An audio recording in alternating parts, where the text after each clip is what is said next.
நான் சீரிஸ்லாம் பண்ணிட்டு, இப்போ வந்து மூவிஸ்க்கு வந்து இப்ப நான் வரம்போது, ஒரு பெரிய மைல்ஸ்டோனா இருக்கும்னு நான் நம்புறேன். இந்த வாய்ப்ப எனக்கு குடுத்த producer sir and director sir, Chandru sir ரொம்ப தேங்க்ஸ். எனக்கு ஸ்டார்ட்டிங்லேருந்து எல்லாமே குட்டி குட்டியா இருந்து எல்லாமே டீச் பண்ணாங்க அந்த இடத்துல. அண்ட் டிஓபி சாருக்கு ஒரு பெரிய தேங்க்ஸ். அண்ட் எங்க அம்மா, அப்பாவுக்கு ரொம்ப ரொம்ப பெரிய தேங்க்ஸ். அப்புறம் வந்து கீர்த்தி மேம் பத்தி சொல்லியே ஆவணும்.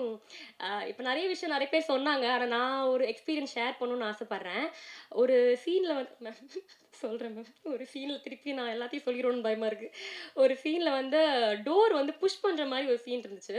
நான் மேம் மேல பற்றக்கூடாதுன்னு அன்னைக்கு தான் ஃபர்ஸ்ட் டே பார்த்தேன்னு நெனைக்கிறேன் மேம. பற்றக்கூடாதுன்னு மெதுவா தள்ளுனேன். மேம் வந்து, "இப்படியா டோர் தள்ளுவ? தள்ளு" அப்படின்னாங்க. சரி ஓகே ஒரு புஷ் குடுப்போம்ன்னு புஷ் குடுத்தேன். அடுத்த வாட்டி மேம் மேம் பட்டுருச்சா மேம்? மூக்குல எங்கேயாவது பட்டுருச்சா மேம்ன்னா, "பத்தலையே உன்கிட்ட ஃபோர்ஸ் பத்தலையே" அப்படின்னாங்க. நெக்ஸ்ட் டைம் வரும்போது ஒரு தள்ளு தள்ளிட்டேன். மேம் வந்து, "பட்டுச்சா மேம்? இதாச்சா மேம்?" "இல்ல, இல்ல சீன்னா அப்படித்தான் இருக்கும். அப்படிதான் பண்ணணும்" அப்படின்னாங்க. ஸோ மேம் வந்து அவ்ளோ டவுன் டூ எர்த்தா நான் இப்படி இருப்பாங்கன்னு